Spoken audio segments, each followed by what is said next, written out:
असम के मुख्यमंत्री श्री हिमंता बिश्व शर्मा जी, मेघालय के मुख्यमंत्री कोनराड सांगमा जी, त्रिपुरा के मुख्यमंत्री माणिक साहा जी, सिक्किम के मुख्यमंत्री प्रेमसिंह तमांग जी, केंद्रीय मंत्रिमंडल के मेरे सहयोगी ज्योतिरादित्य सिंधिया जी, सुकांता मजूमदार जी, अरुणाचल प्रदेश के उप मुख्यमंत्री, मिजोरम और नागालैंड की सरकार के मंत्रीगण, अन्य जनप्रतिनिधि, नॉर्थ ईस्ट से आए सभी भाई और बहनों, देवी और सज्जनों,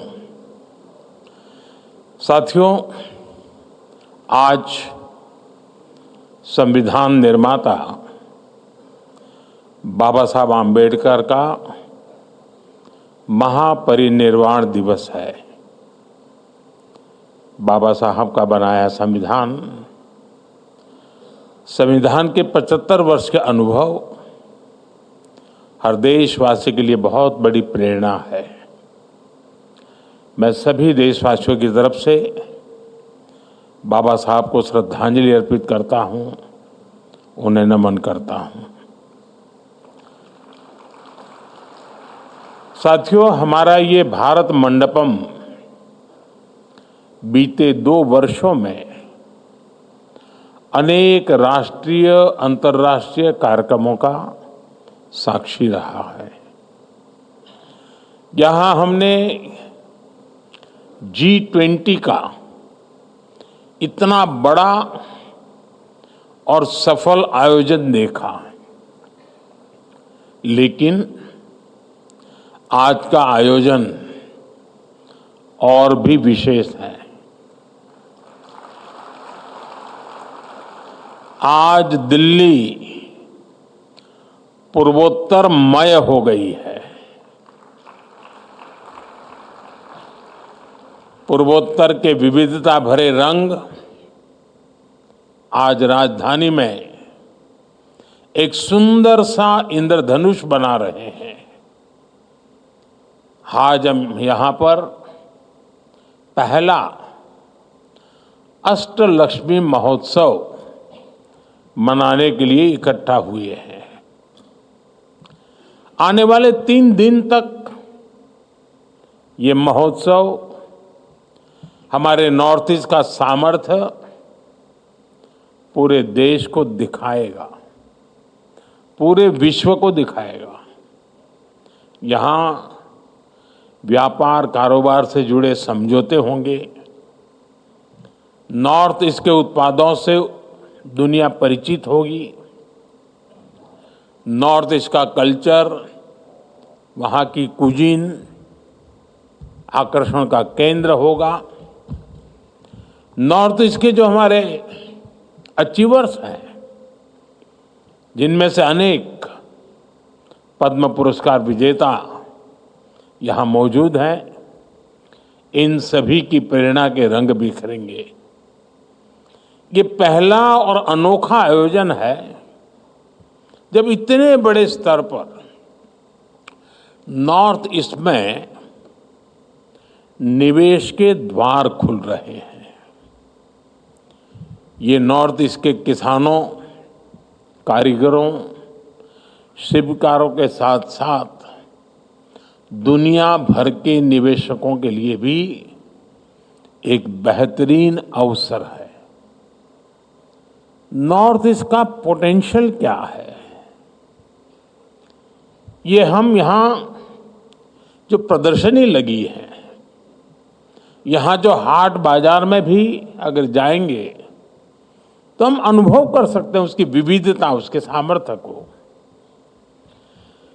मैं अष्टलक्ष्मी महोत्सव के आयोजकों को, नॉर्थ ईस्ट के सभी राज्यों के निवासियों को, यहाँ आए सभी निवेशकों को, यहाँ आने वाले सभी अतिथियों को बधाई देता हूँ, अपनी शुभकामनाएं देता हूँ।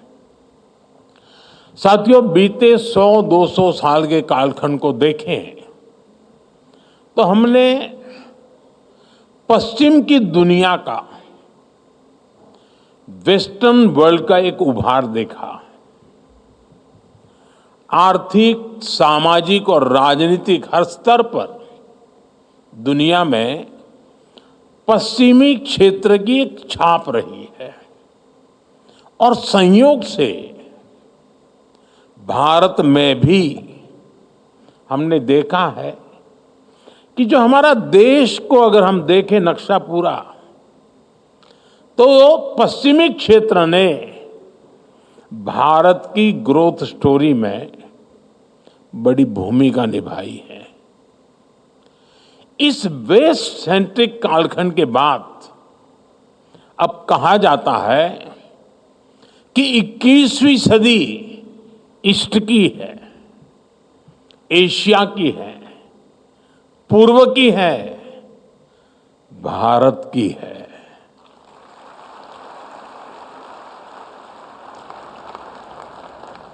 ऐसे में मेरा ये दृढ़ विश्वास है कि भारत में भी आने वाला समय पूर्वी भारत का है, हमारे पूर्वोत्तर का है। बीते दशकों में हमने मुंबई, अहमदाबाद, दिल्ली, चेन्नई, बेंगलुरु, हैदराबाद ऐसे बड़े शहरों को उभरते देखा है। आने वाले दशकों में हम गुवाहाटी, अगरतला, इम्फाल, ईटानगर, गंगटोक, कोहिमा, शिलोंग और आइजोल जैसे शहरों का नया सामर्थ्य देखने वाले हैं।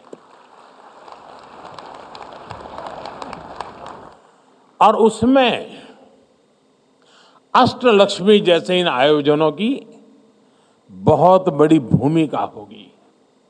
साथियों, हमारी परंपरा में मां लक्ष्मी को सुख, आरोग्य और समृद्धि की देवी कहा जाता है। जब भी लक्ष्मी जी की पूजा होती है तो हम उनके 8 रूपों को पूजते हैं। आदि लक्ष्मी, धन लक्ष्मी, धान्य लक्ष्मी, गज लक्ष्मी, संतान लक्ष्मी, वीर लक्ष्मी, विजय लक्ष्मी और विद्या लक्ष्मी। इसी तरह भारत के पूर्वोत्तर में 8 राज्यों की अष्टलक्ष्मी विराजमान है। असम, अरुणाचल प्रदेश, मणिपुर, मेघालय, मिजोरम, नागालैंड, त्रिपुरा और सिक्किम, नॉर्थ ईस्ट के इन 8 राज्यों में अष्टलक्ष्मी के दर्शन होते हैं। अब जैसे पहला रूप है आदि लक्ष्मी। हमारे नॉर्थ ईस्ट के हर राज्य में आदि संस्कृति का सशक्त विस्तार है। नॉर्थ ईस्ट के हर राज्य में अपनी परंपरा, अपनी संस्कृति का उत्सव मनाया जाता है। मेघालय का चेरी ब्लॉसम फेस्टिवल, नागालैंड का हार्नबिल फेस्टिवल, अरुणाचल का ऑरेंज फेस्टिवल, मिजोरम का चपचार कूट फेस्टिवल, असम का बिहू, मणिपुरी नृत्य, कितना कुछ है नॉर्थ ईस्ट में। साथियों, दूसरी लक्ष्मी धन लक्ष्मी, यानी प्राकृतिक संसाधन का भी नॉर्थ ईस्ट पर भरपूर आशीर्वाद है। आप भी जानते हैं, नॉर्थ ईस्ट में खनिज, तेल, चाय के बागान और बायोडायवर्सिटी का अद्भुत संगम है। वहां रिन्यूएबल एनर्जी का बहुत बड़ा पोटेंशियल है। धन लक्ष्मी का ये आशीर्वाद पूरे नॉर्थ ईस्ट के लिए वरदान है। साथियों, तीसरी लक्ष्मी धान्य लक्ष्मी की भी नॉर्थ ईस्ट पर भरपूर कृपा है। हमारा नॉर्थ ईस्ट नेचुरल फार्मिंग के लिए, जैविक खेती के लिए, मिलेट्स के लिए प्रसिद्ध है। हमें गर्व है कि सिक्किम भारत का पहला पूर्ण जैविक राज्य है। नॉर्थ ईस्ट में पैदा होने वाले चावल, बांस, मसाले और औषधीय पौधे वहां कृषि की शक्ति को दिखाते हैं। आज का भारत दुनिया को हेल्दी लाइफस्टाइल से जुड़े हुए, न्यूट्रिशन से जुड़े हुए जो सॉल्यूशन देना चाहता है, उसमें नॉर्थ ईस्ट की बड़ी भूमिका है। साथियों, अष्टलक्ष्मी की चौथी लक्ष्मी है गजलक्ष्मी। गजलक्ष्मी कमल पर विराजमान है और उनके आसपास हाथी है। हमारे नॉर्थ ईस्ट में विशाल जंगल है। काजीरंगा, मानस मेहाओ जैसे नेशनल पार्क और वाइल्ड लाइफ सेंचुरी है। वहां अद्भुत गुफाएं हैं, आकर्षक झीलें हैं। गजलक्ष्मी का आशीर्वाद नॉर्थ ईस्ट को दुनिया का सबसे शानदार टूरिज्म डेस्टिनेशन बनाने का सामर्थ्य रखता है। साथियों, पांचवी लक्ष्मी है संतान लक्ष्मी, यानी उत्पादकता की, क्रिएटिविटी की प्रतीक। नॉर्थ ईस्ट क्रिएटिविटी के लिए, स्किल के लिए जाना जाता है। जो लोग यहां एग्जीबिशन में जाएंगे, हाट बाजार में जाएंगे, उन्हें नॉर्थ ईस्ट की क्रिएटिविटी दिखेगी। हैंडलूम्स का, हैंडीक्राफ्ट्स का ये हुनर सबका दिल जीत लेता है। असम का मुगा सिल्क, मणिपुर का मोइरंगा फी, वांगखेई फी, नागालैंड की चाखेसांग शॉल, ऐसे दर्जनों जीआई टैग प्रोडक्ट्स हैं जो नॉर्थ ईस्ट की क्राफ्ट को, क्रिएटिविटी को दिखाते हैं। साथियों, अष्टलक्ष्मी की छठी लक्ष्मी है वीर लक्ष्मी।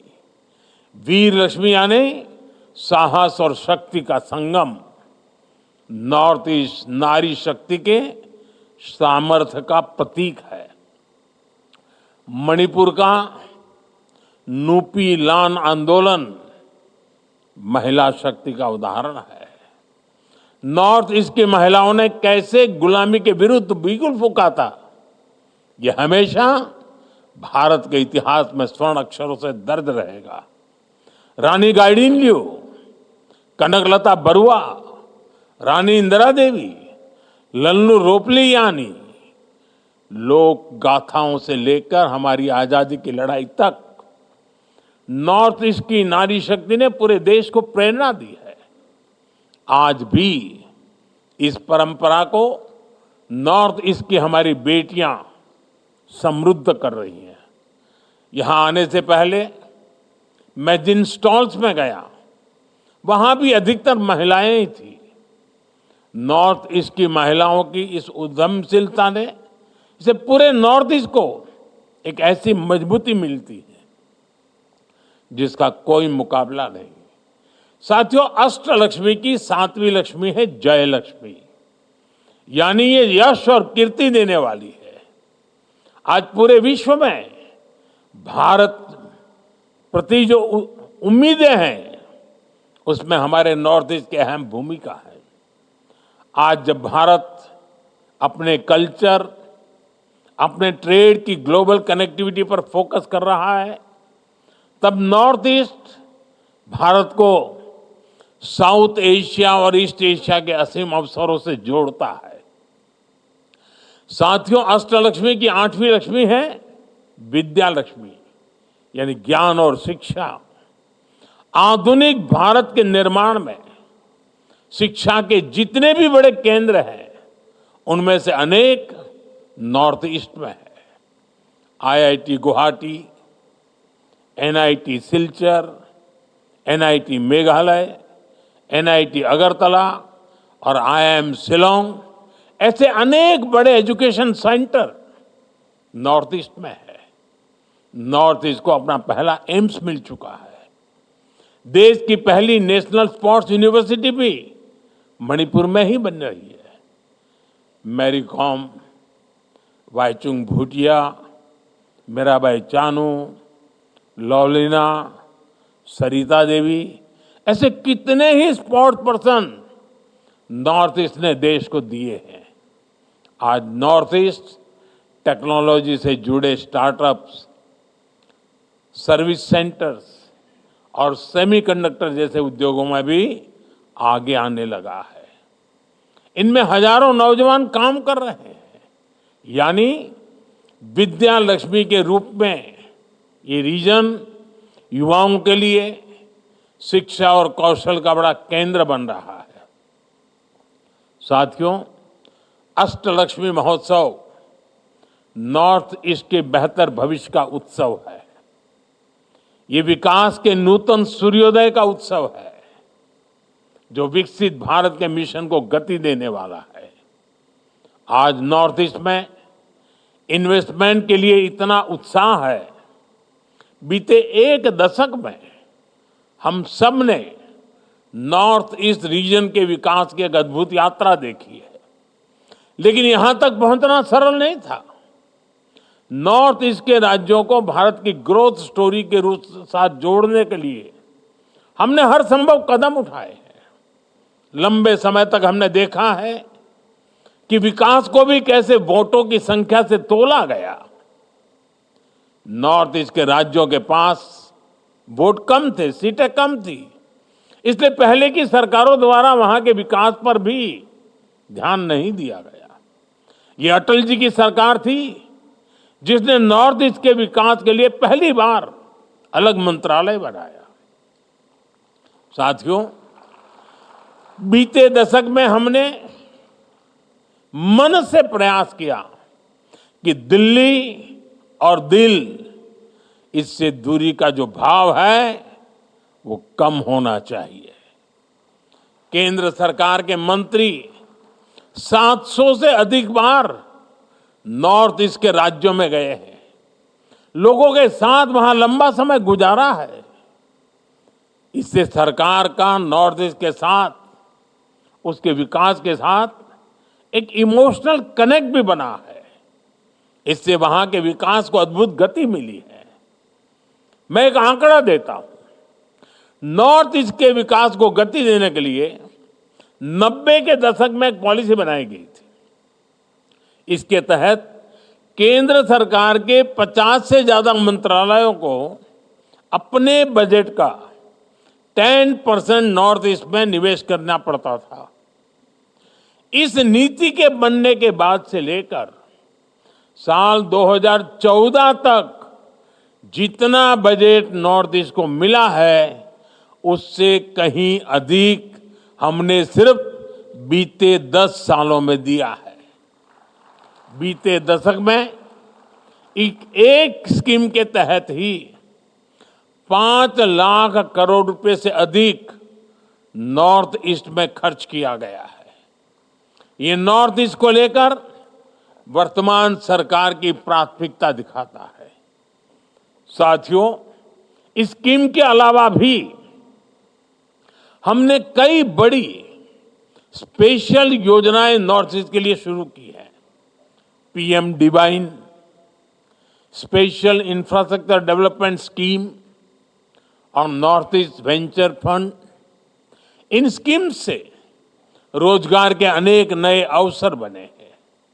हमने नॉर्थ ईस्ट के इंडस्ट्रियल पोटेंशियल को बढ़ावा देने के लिए उन्नति स्कीम भी शुरू की है। नए उद्योगों के लिए बेहतर माहौल बनेगा तो नए रोजगार भी बनेंगे। अब जैसे सेमीकंडक्टर का सेक्टर भारत के लिए भी नया है, इस नए सेक्टर को गति देने के लिए भी हमने नॉर्थ ईस्ट को, असम को चुना है। नॉर्थ ईस्ट में जब इस प्रकार की नई इंडस्ट्री लगेगी तो देश और दुनिया के निवेशक वहां नई संभावनाएं तलाशेंगे। साथियों, नॉर्थ ईस्ट को हम इमोशन, इकोनॉमी और इकोलॉजी, इस त्रिवेणी से जोड़ रहे हैं। नॉर्थ ईस्ट से हम सिर्फ इंफ्रास्ट्रक्चर ही नहीं बना रहे, बल्कि भविष्य की एक सशक्त नींव तैयार कर रहे हैं। बीते दशकों में नॉर्थ ईस्ट की बहुत बड़ी चुनौती रही थी कनेक्टिविटी। दूर सुदूर के शहरों में पहुंचने के लिए कई कई दिन और हफ्ते लग जाते थे। हालत ये थी कि ट्रेन की सुविधा तक कई राज्यों में नहीं थी। इसलिए 2014 के बाद हमारी सरकार ने फिजिकल इंफ्रास्ट्रक्चर पर भी और सोशल इंफ्रास्ट्रक्चर पर भी बहुत ज्यादा फोकस किया। इससे नॉर्थ ईस्ट में इंफ्रास्ट्रक्चर की क्वालिटी और लोगों के जीवन की क्वालिटी दोनों में जबरदस्त सुधार हुआ। हमने प्रोजेक्ट्स के इम्प्लीमेंटेशन को भी तेज किया। कई वर्षों से चल रहे प्रोजेक्ट्स पूरे किए गए। आप बोगीबील ब्रिज का ही उदाहरण लीजिए। कई सालों से लटके इस प्रोजेक्ट के पूरा होने से पहले धेमाजी से डिब्रूगढ़ तक की यात्रा में पूरा एक दिन लगता था। आज एक आधे घंटे में ही ये सफर पूरा हो जाता है। ऐसे कई उदाहरण मैं दे सकता हूं। साथियों, बीते 10 सालों में करीब 5000 किलोमीटर के नेशनल हाईवे वो प्रोजेक्ट्स पूरे हो चुके हैं। अरुणाचल प्रदेश में सेला टनल हो, Bharat Myanmar Thailand trilateral highway हो, नागालैंड मणिपुर और मिजोरम में बॉर्डर रोड्स हो, इससे एक सशक्त रोड कनेक्टिविटी का विस्तार हो रहा है। पिछले साल G20 के दौरान भारत ने आईमेक का विजन दुनिया के सामने रखा है। आईमेक यानी Bharat middle east Europe corridor Bharat के नॉर्थ ईस्ट को दुनिया से जोड़ेगा। साथियों, नॉर्थ ईस्ट की रेल कनेक्टिविटी में कई गुना वृद्धि हुई है। अब नॉर्थ ईस्ट के राज्यों की सभी राजधानियों को रेल से कनेक्ट करने का काम पूरा होने वाला है। नॉर्थ ईस्ट में पहली वंदे भारत ट्रेन भी चलने लगी है। बीते 10 वर्षों में नॉर्थ ईस्ट में एयरपोर्ट्स और फ्लाइट्स की संख्या लगभग दोगुनी हो गई है। ब्रह्मपुत्र और बराक नदियों पर वाटरवे बनाने का काम चल रहा है। सबरूम लैंड पोर्ट से भी वाटर कनेक्टिविटी बेहतर हो रही है। साथियों, मोबाइल और गैस पाइपलाइन कनेक्टिविटी को लेकर भी तेज गति से काम हो रहा है। नॉर्थ ईस्ट के हर राज्य को नॉर्थ ईस्ट गैस ग्रिड से जोड़ा जा रहा है। वहां 1600 किलोमीटर से अधिक लंबी गैस पाइपलाइन बिछाई जा रही है। इंटरनेट कनेक्टिविटी पर भी हमारा जोर है। नॉर्थ ईस्ट के राज्यों में 2600 से अधिक मोबाइल टावर लगाए जा रहे हैं। 13,000 किलोमीटर से अधिक का ऑप्टिकल फाइबर नॉर्थ ईस्ट में बिछाया गया है। मुझे खुशी है कि नॉर्थ ईस्ट के सभी राज्यों तक 5G कनेक्टिविटी पहुंच चुकी है। साथियों, नॉर्थ ईस्ट में सोशल इंफ्रास्ट्रक्चर में भी अभूतपूर्व काम हुआ है। नॉर्थ ईस्ट के राज्यों में मेडिकल कॉलेज का काफी विस्तार हुआ है। कैंसर जैसी बीमारियों के इलाज के लिए भी अब वहीं पर आधुनिक सुविधाएं बन रही है। आयुष्मान भारत योजना के तहत नॉर्थ ईस्ट के लाखों मरीजों को मुफ्त इलाज की सुविधा मिली है। चुनाव के समय मैंने आपको गारंटी दी थी कि 70 वर्ष की आयु के ऊपर के बुजुर्गों को मुफ्त इलाज मिलेगा। आयुष्मान वय वंदना कार्ड से सरकार ने अपनी ये गारंटी भी पूरी कर दी है। साथियों, नॉर्थ ईस्ट की कनेक्टिविटी के अलावा हमने वहाँ के ट्रेडिशन, टेक्सटाइल और टूरिज्म पर भी बल दिया है। इसका फायदा ये हुआ कि देशवासी अब नॉर्थ ईस्ट को एक्सप्लोर करने के लिए बड़ी संख्या में आगे आ रहे हैं। बीते दशक में नॉर्थ ईस्ट जाने वाले पर्यटकों की संख्या भी करीब करीब दोगुनी हो चुकी है। निवेश और पर्यटन बढ़ने से वहां नए बिजनेस बने हैं, नए अवसर बने हैं। इंफ्रास्ट्रक्चर से इंटीग्रेशन, कनेक्टिविटी से क्लोजनेस, इकोनॉमिक से इमोशनल, इस पूरी यात्रा ने नॉर्थ ईस्ट के विकास को, अष्टलक्ष्मी के विकास को नई ऊंचाई पर पहुंचा दिया है। साथियों, आज भारत सरकार की बहुत बड़ी प्राथमिकता अष्टलक्ष्मी राज्य के युवा है। नॉर्थ ईस्ट का नौजवान हमेशा से विकास चाहता है। बीते 10 वर्षों से नॉर्थ ईस्ट के हर राज्य में स्थायी शांति के प्रति एक अभूतपूर्व जन समर्थन दिख रहा है। केंद्र और राज्य सरकारों के प्रयासों से हजारों नौजवानों ने हिंसा का रास्ता छोड़ा है और विकास का नया रास्ता अपनाया है। बीते दशक में नॉर्थ ईस्ट में अनेक ऐतिहासिक शांति समझौते हुए हैं। राज्यों के बीच भी जो सीमा विवाद थे, उनमें भी काफी सौहार्दपूर्ण ढंग से प्रगति हुई है। इससे नॉर्थ ईस्ट में हिंसा के मामलों में बहुत कमी आई है। अनेक जिलों में से आफ्वाह को हटाया जा चुका है। हमें मिलकर अष्टलक्ष्मी का नया भविष्य लिखना है और इसके लिए सरकार हर कदम उठा रही है। साथियों, हम सभी की ये आकांक्षा है कि नॉर्थ ईस्ट के प्रोडक्ट्स दुनिया के हर बाजार तक पहुंचने चाहिए। इसलिए हर जिले के प्रोडक्ट्स को वन डिस्ट्रिक्ट वन प्रोडक्ट अभियान के तहत प्रमोट किया जा रहा है। नॉर्थ ईस्ट के अनेक उत्पादों को हम यहां लगी प्रदर्शनियों में, ग्रामीण हाट बाजार में देख सकते हैं, खरीद सकते हैं।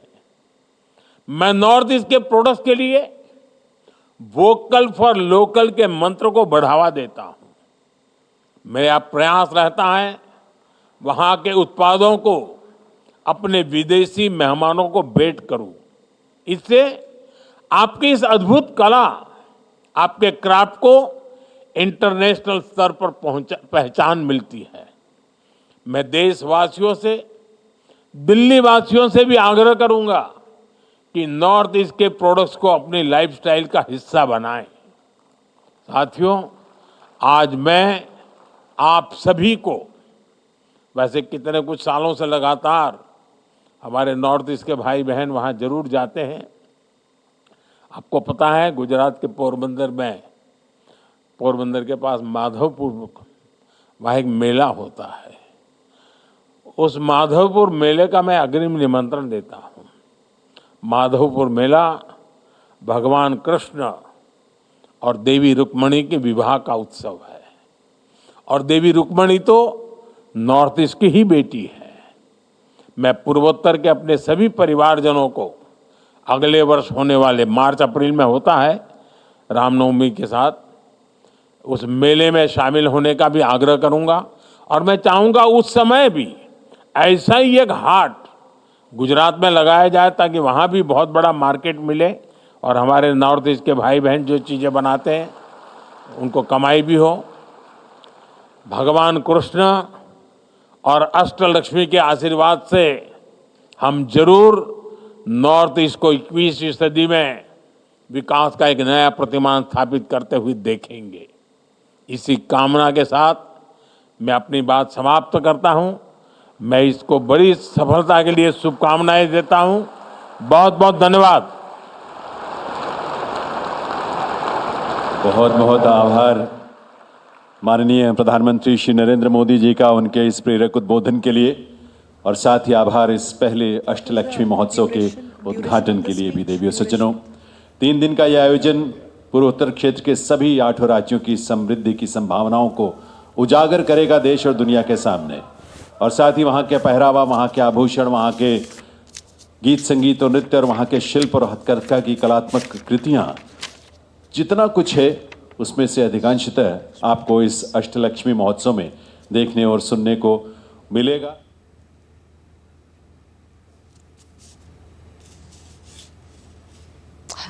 Well, it's now formally inaugurated, the 3-day Ashtalakshmi Mahotsav 2024 being inaugurated by the Prime Minister of India, Narendra Modi.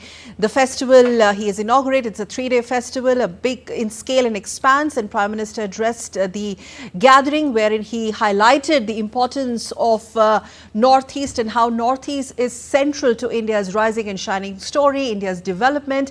He talked about the growth story of the region in particular in the last 1 decade. He spoke about how Assam is, amongst other northeastern region, all set to be India's first semiconductor plant. He emphasized on almost each northeastern states and how this has given a major pace or a major fillip to the very broader vision of Viksit Bharat and Sabka Saath, Sabka Vikas, and that is India's growth story, wherein Northeast will continue to shine and is central to that story. In the words of Prime Minister, he clearly stated that the growth and development of Northeast is clearly the priority of the current dispensation. Prime Minister also launched the commemorative stamp at the event and was gifted with a Ashtalakshmi gift that was a basket full of products exclusive of the northeastern region, various far-flung areas and states of the northeast. He also received an Ashtalakshmi sapling whose soil was collected from the 8 states of northeast region.